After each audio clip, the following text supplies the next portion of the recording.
So you mentioned that you followed your boyfriend to Ohio with the intention of going somewhere afterwards.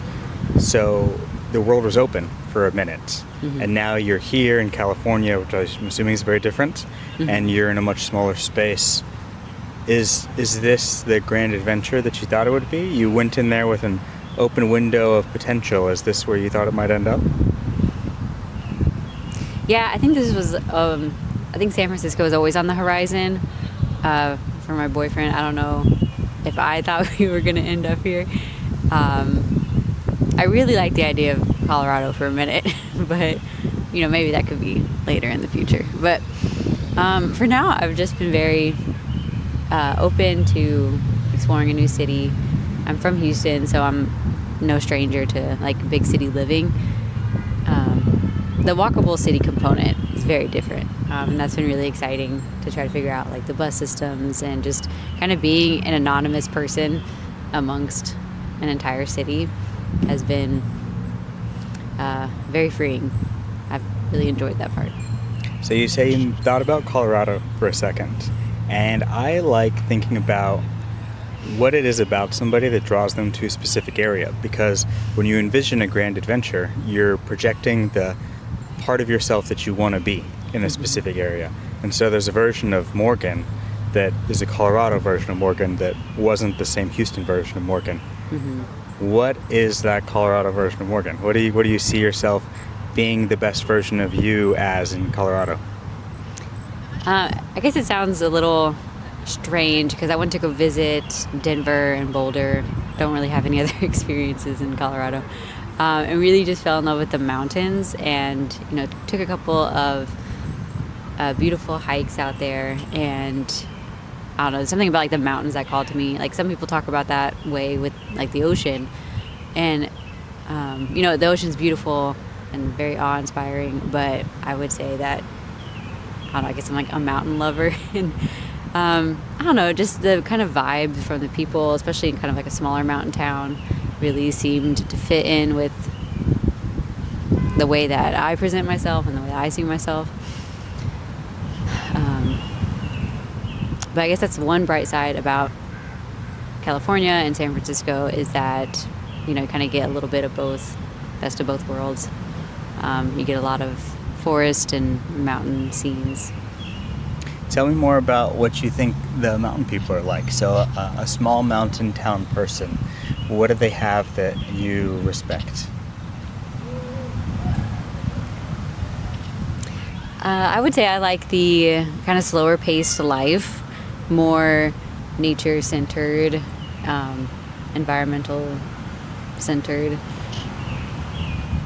and I guess a little bit more of a crunchy granola-esque feel. I kind of see myself as a crafty girly who just kind of putters around and likes to make things and gets a ton of enjoyment out of really small, beautiful things. And that just seems kind of the vibe in mountain towns. I'm kind of generalizing because obviously, I'm sure Denver's not that way. And so far what I've seen from San Francisco, it's very big and bustly and people are very tech forward here. And I'm sure I'll find a group or a place here that kind of fits that slower paced granola lifestyle. So I'm not saying it's impossible to find. I just feel like it's abundant in mountain towns. Yeah, and I'm a city person, so I'm projecting here. But it does seem like mountain lifestyle forces you to be really connected to everything because there's just, you're in a bubble a little bit. There's no Costco in the high mountains of Colorado, I imagine. And you probably have to get firewood and you probably have to think a lot more about weather. And there's a connectedness which kind of makes things small. It's like living in a snow globe a little bit, but it's cozy. And it's interesting that you also mention crafting and coziness, and it seems like you want a cozy, connected life. Am I on the mark? Yeah, I would say so. And I'm hoping to get to that kind of smaller, cozier lifestyle for sure when I'm a bit older. I think now I might go a little stir crazy being in my mid-30s, already kind of reserving myself to that lifestyle. So I'm happy to have this busier, fuller, like city San Francisco life for some time. But definitely when it's time to slow down, it would be kind of like, it's kind of like a nice dream, idealistic version of my future. So what does that kind of person do here in San Francisco, you think? How are you going to find your tribe? Man, I don't know.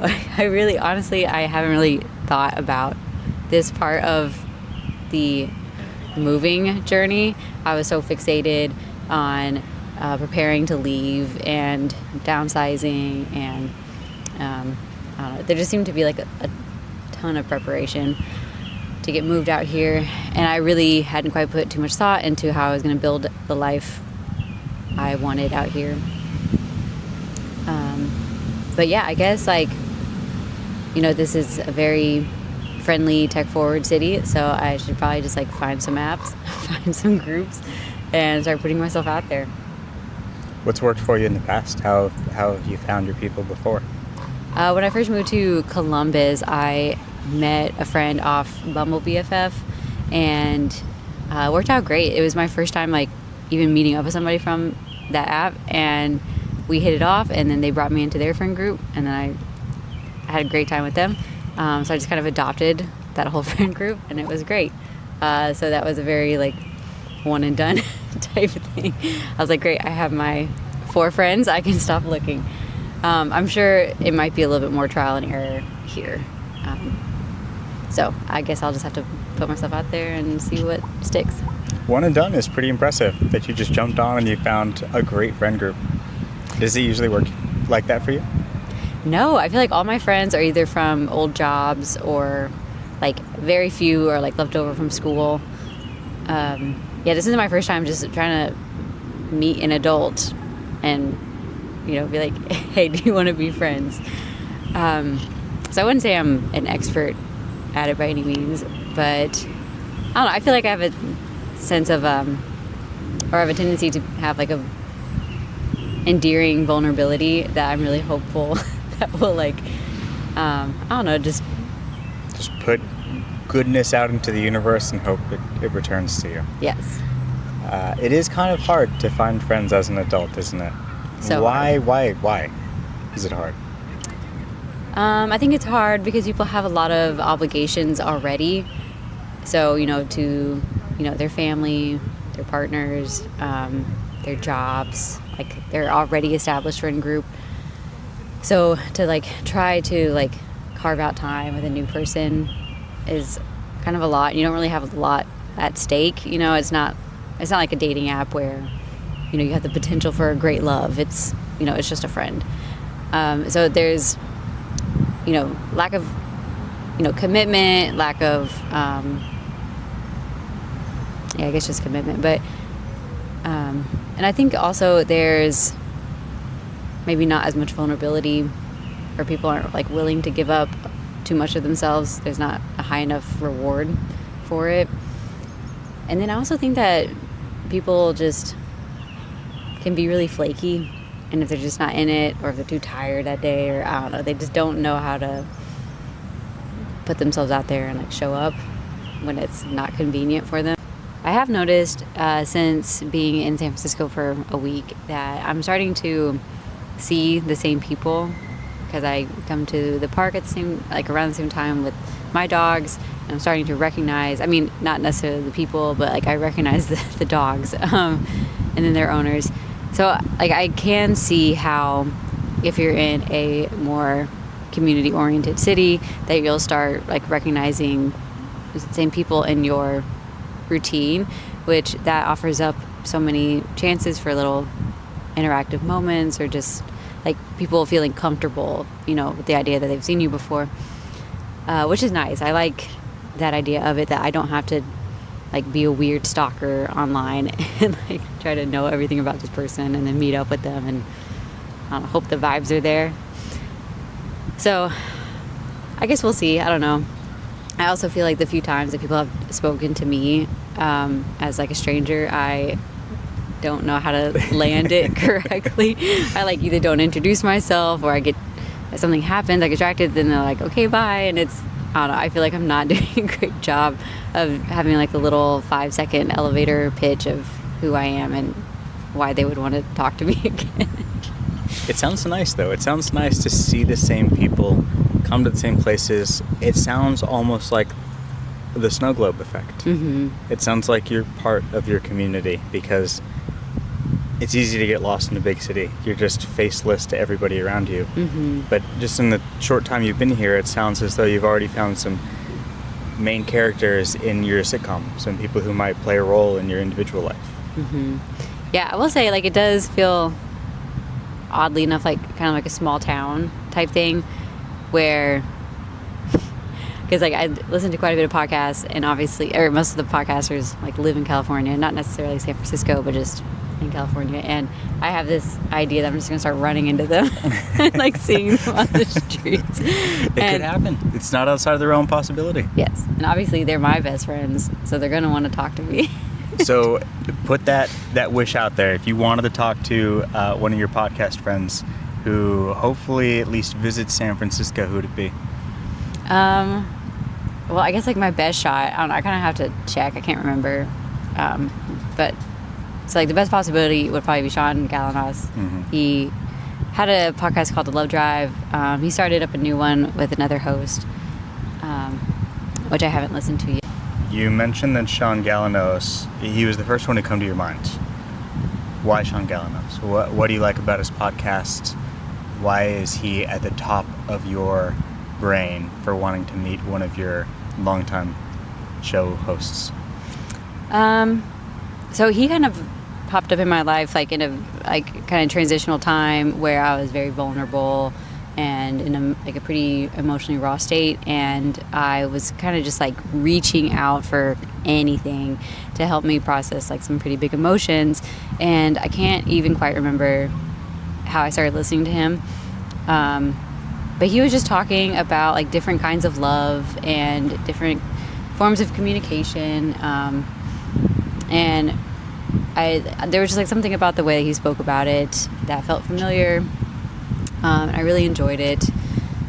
And he was just like a very like kind voice when I needed it. So when I would go out on like my 3-a-day mental walks, mental health walks, he was just there with me through that. So it seems like the way you talk about Sean Galanos is a very kind, sort of warm presence. It's not so much transfer of information between an informational podcast, like a news podcast or a sports podcast or a book review. It's a person in your life almost. Mm-hmm. And you mentioned that several of your podcast hosts are the same way. What is it about the podcast hosts themselves? What is it, their personalities? And if we had to drive a through line between all of their different personalities and show types and how they handle themselves, what is it that draws them to you? What do you look for in a person? I guess I would say that I like people who are authentically themselves, and whatever that means for them. I hate trying to read the subtext of whatever people are saying or how they're responding to things. I would much prefer their like honest reaction to something, so that I know how to respond to something, or if I know that I've like overstepped something or offended or anything. And so I really enjoy, people who are, if they're ditzy, they own it. If they're over the top, they own it. If they're just, very like small, like soft spoken, as long as like whatever they have, that they're proud of it and that they lead with it. I think probably my favorite thing about the Office Ladies is just like how wholesome they are. Just in general, like, they're not trying to like be cool or like be anything they're not. Like with, I listen to Best Friends all the time, and they're just like so, like some of the things they say are so dumb, so dumb. And like they don't care that they're almost 40 and like they don't know like these very basic things. And I don't know, it cracks me up, and I just enjoy that, they're like, well, let's learn about it together. Yeah. There's just no shame. in the things that they don't need to be shameful about. I love that you said the word shame, because at the end of the day, all of the performative stuff is in trying to be somebody that you're probably not, because you're a little bit ashamed of the person that you are. And in order to be the most genuine version of yourself, you have to get rid of that shame, which is tremendously hard. And if you can be the kind of person who does just get rid of that shame and just be genuine, then there's ownership and there's strength and there's confidence, and you can kind of go forward connecting with people in a way that's actually you. And it sounds like that's what you want, is to connect with people exactly as they are, without having to worry about a second layer, a false layer, performative aspect, because then you have to do the same, and that sounds exhausting. Yeah, I would say I'm very forgiving of, or I guess I'm just like a very open and forgiving person when it comes to anybody's personality types. Just as long as they have that level of authenticity that I'm looking for, it kind of doesn't matter. Like, I will find something to enjoy about almost all personalities. Well, I certainly hope that you find those personalities here in San Francisco, and best of luck to you. I really appreciate you taking the time, and if you don't mind, I'm going to have you write a note in this notebook, and we're going to have the next person read it. Okay, great. Thank you, Morgan. It was great to meet you. Thank you. It's great to meet you.